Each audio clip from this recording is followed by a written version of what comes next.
intervensi kepada satu kementerian dari pemerintahan Prabowo kali ini. Kenapa demikian? Karena ada banyak yang kami catat dengan sistem yang ada pada kami di sini, bagaimana itu disebut dengan prestasi. Tentu saja ada kontroversi di dalamnya. Oke. Maka kemudian saya undang, kebetulan sahabat saya, Menteri Pertanian Andi Amran Sulaiman. Pak Menteri, thank you lah sudah ada waktu untuk kesini ya. Ya, ini masih capek dari Sumatera Selatan. Iya ya, keliling terus ya kelihatannya ya. Keliling, Iya. baru dari NTB, dari Jordan ke NTB langsung ke Sumsel mendampingi Bapak Presiden. Pemirsa, ada banyak sejarah kebersamaan kami. Saya tidak sedang melankolis, tetapi tidak banyak orang jadi menteri 2 kali di 2 fase yang berbeda dan di tempat yang sama. Kenapa begitu, Pak Menteri?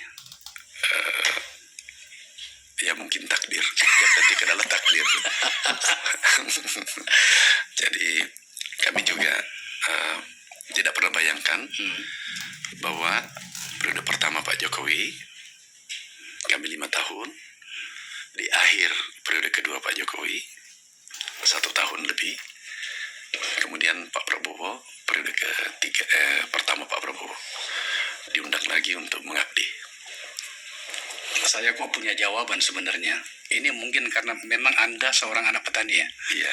Sesimpel itu ya. Sesimpel itu. Oke. Tetapi saya juga harus menyampaikan di sini bahwa Pak Menteri, Anda tahu, kementerian Anda itu sekarang adalah salah satu kementerian yang paling menderita di dalam pemerintahan bangsa ini berjalan. Ada banyak pejabatnya yang berurusan dengan hukum. Iya. Dalam hal ini yang saya sebut adalah ditangkap oleh lembaga penegak hukum. Padahal ini pertanian. Saya, karena ini adalah forum politik, saya mencari-cari tahu apa gerangan yang terjadi hingga kemudian kementerian ini memakan banyak korban. Ya, nanti akan saya hubungkan dengan betapa ekstrim Anda memimpin kementerian ini. Tapi boleh nggak saya dapat informasi kenapa seperti itu? Sebenarnya Kementerian Pertanian itu baik-baik saja. Dulu periode pertama dalam sejarah pertanian WTP, sejarah selama pertanian berdiri.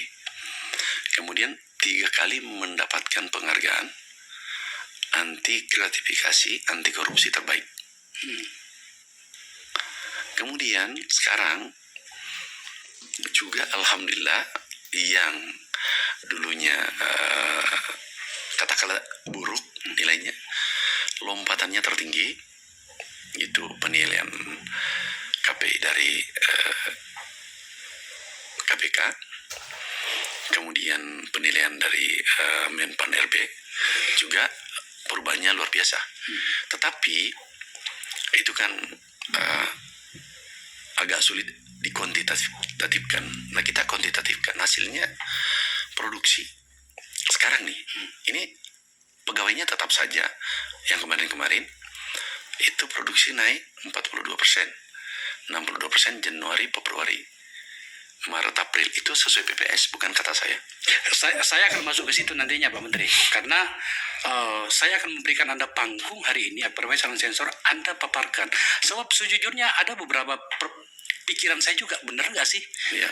Segala angka-angka yang beredar di ruang publik itu tentang keberhasilan kementerian Anda. Ya. Tapi pertanyaan pertama saya tadi itu, kenapa kan kemudian kementerian yang mengurusin petani ini, mengurusin sawah dengan begitu banyak lumpur di dalamnya, kenapa menjadi sesuatu yang bahasa saya tadi menderita? Apakah karena menjadi target dari para manusia politik, di mana kemudian ini berhubungan dengan elektabilitas? Jadi saya merasa kami bisa menyampaikan apa yang kami rasakan dan selama kami menjabat. Kami 3 kali disumpah di sana. Okay. Dan ini katakanlah saya di sana kurang lebih 7 tahun.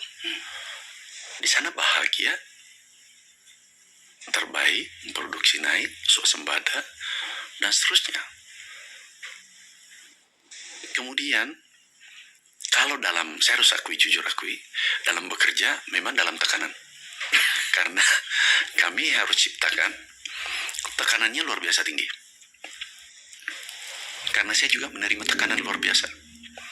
Bayangkan tekanan dari Bapak Presiden. Kami dipanggil beliau,